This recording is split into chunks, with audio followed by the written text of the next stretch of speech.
My partner and I have been in a relationship for 5 years, living together for 4. Recently my partner came home having had a short meeting with a financial advisor and was really eager to talk about our financial future WRT savings goals, life plans, timelines for saving up a deposit for a house, etc. This is a conversation I've been trying to have for years with him, so you'd think great, right? I should be really happy we're finally there. But I'm not. Talking about us going for a meeting with a financial advisor and starting to build towards our future together has given me really cold feet about the relationship. I think part of it is why now? I've been trying to talk to him about this for a really long time. With renewed efforts at the start of this year when I landed my first full-time salaried position and was working out my budget / personal savings goals. Just 4 months ago he wouldn't have a conversation about it. But now that the financial advisor has said the same things, it's obviously something we should be doing and I should just jump on board with? I think if the advice was particularly different to what I'm already planning, I'd be less annoyed. But the advice is the same. There's a certain type of savings account you can start in the UK specifically for saving up for a house. And I've been talking about planning to open one once I'm full-time employed for literally 3 years.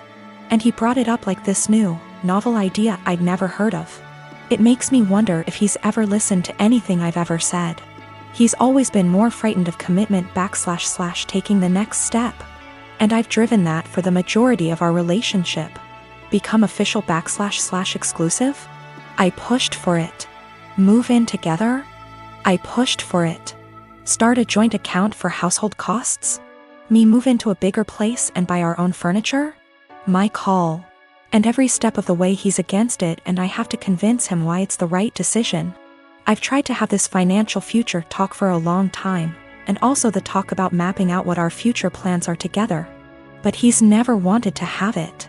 I guess I feel a lot of resentment that he's finally ready to talk about this because someone else has told him it's a good idea. It also brings up a lot of worries I've had about the future that might have been sitting under the surface for a while.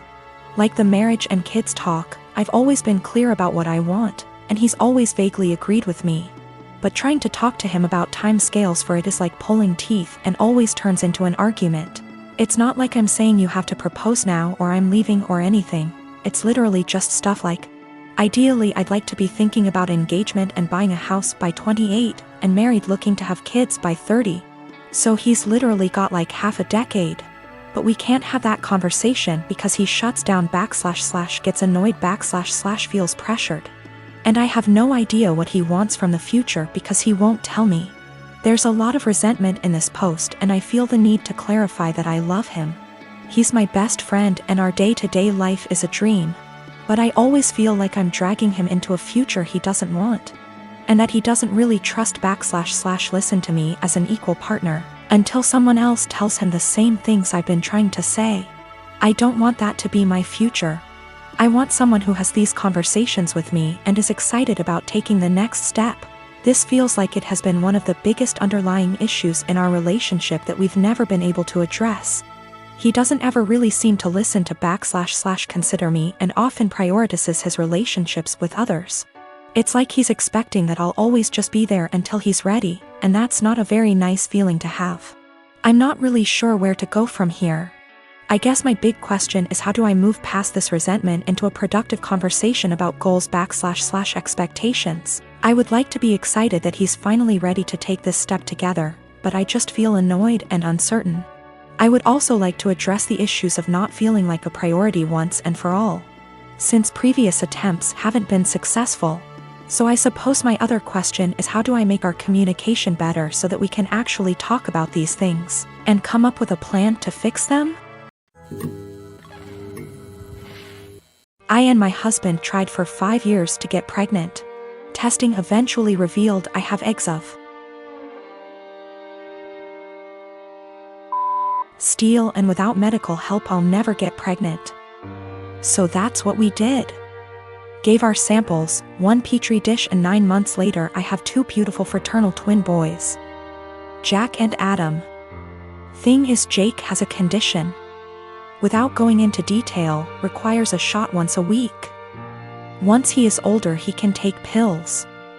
I went back to work and mother-in-law offered to watch the babes. She's wonderful. I trust her 100%. They were 9 months. Now 16 months. During this time she would give his injection as we had a schedule. 10 a.m. before snack and nap. Worked very well until a month ago when she gave the shot to the wrong kid. Now they may be fraternal, but they look identical. I'll be honest, my husband and I even mix them up sometimes. Everyone does. She immediately noticed her mistake, called 911, and they were transferred to hospital. By the time I got there, Adam had been given the reversal agent and they were both happily sipping on juice, loving the attention. We went home the same night, told to push fluids. He was never in danger. It's a very slow-acting medication that, at worst, would have given him diarrhea in a few days. Mother-in-law was beside herself. I tried to ease her worry, but she refused to babysit, so to daycare they went. This daycare has a nurse, cause some of the kids have medications, so she knew what to do, but the worry of mixing up the kids was a valid concern, and they would not keep name tags on. Doctor recommended a medical tattoo. Explained they tattoo a freckle, no bigger than the end of a pencil eraser, on an area of skin that's easily seen while the child is under mild sedation, similar to dental offices. Because of the area, it usually fades in 2 to 3 years, but by then they should have developed more personal features, and may not need it redone. So after discussion with my husband we did it. He has a 2 mm brown freckle on his earlobe. From entering the office to leaving it took 30 minutes. Never felt a thing. Mother-in-law lost her shit the second I mentioned a medical tattoo. I tried to explain, but she just freaked out, so I put both kids on the floor and told her to pick up Jack and find the tattoo. She picked up Adam, so I handed her Jack, and after 20 minutes still couldn't find it. Stripped him to his skivvies. I finally pointed it out and she went, "That's just a freckle," I just said. My point exactly. Adam doesn't have a freckle there. So that's how daycare can tell them apart. She's still pissed and ranting. Once I explain to others and they fail to find it, they understand, but they still think I went too far in tattooing my child and altering their body. I believe I took the necessary precautions recommended by the doctor, and the tattoo will fade with sun exposure, and as he grows, by the time he's 5 it probably won't even be visible, or it'll just look like a faded freckle. I'll try to give my girlfriend's side here too, so it's not too biased. I used to dress like shit.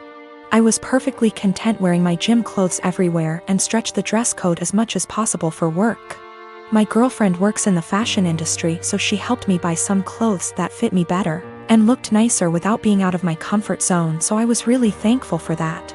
I kept all the same gym clothes, sweatpants, Panama pants, old t-shirts and sweaters and jeans, etc., as well as all of my shoes, because I figured they'd be fine to wear around the house or to work out, because I don't really care how I look for that. I told her she could buy clothes for me if she wants, because she knows what I like, which is maybe where I went wrong. Last week I went on training for work and it was my birthday while I was gone. I got back and my girlfriend had donated all of my old clothes that she hadn't picked out and replaced it with new stuff. I tried to act grateful at first, but honestly I am pissed off. I don't want to wear shitty stiff jeans that stain the seats in my truck blue, and the running shoes suck for actually running. Even the sweatpants are kinda tight, which in my mind defeats the purpose of wearing sweatpants.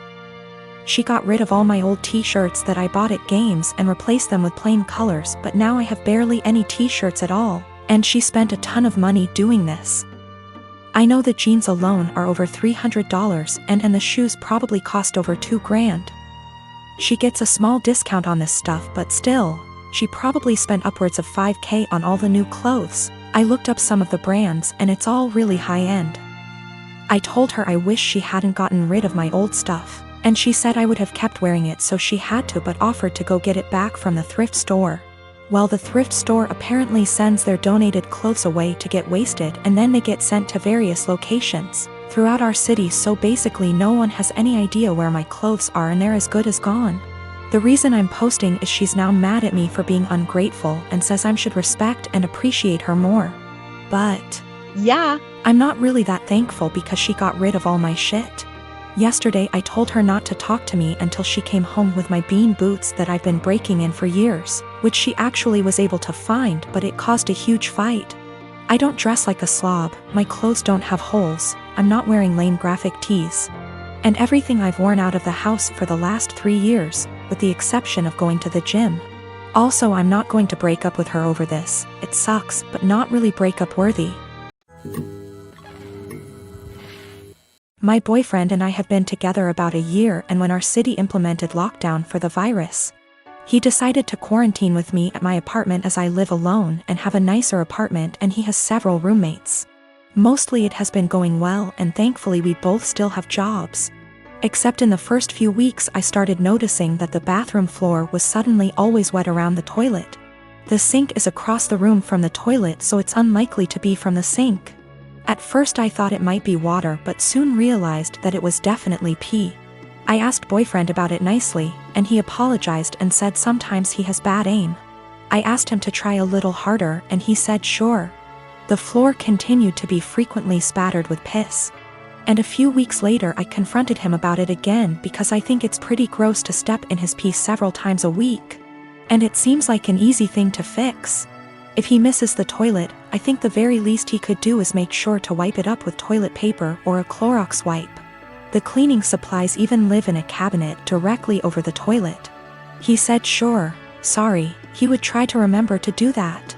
Another week has passed, and while maybe he's doing this sometimes, I've continued to step in splatters of his pee and wipe it off the floor and clean the floor several times a week. I thought about asking him to just pee into the bathtub or something instead, because I don't understand how you can pee on the floor by accident so often and not notice and not clean it up.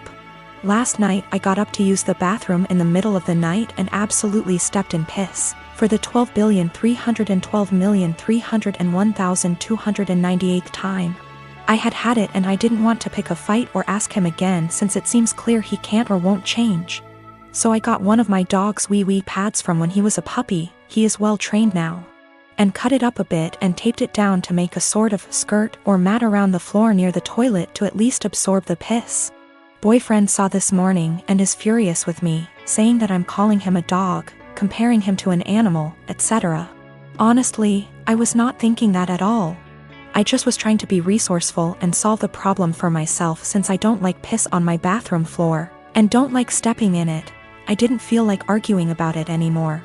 And putting a material specifically meant to absorb pee around the area he keeps peeing on by accident seemed like a practical solution.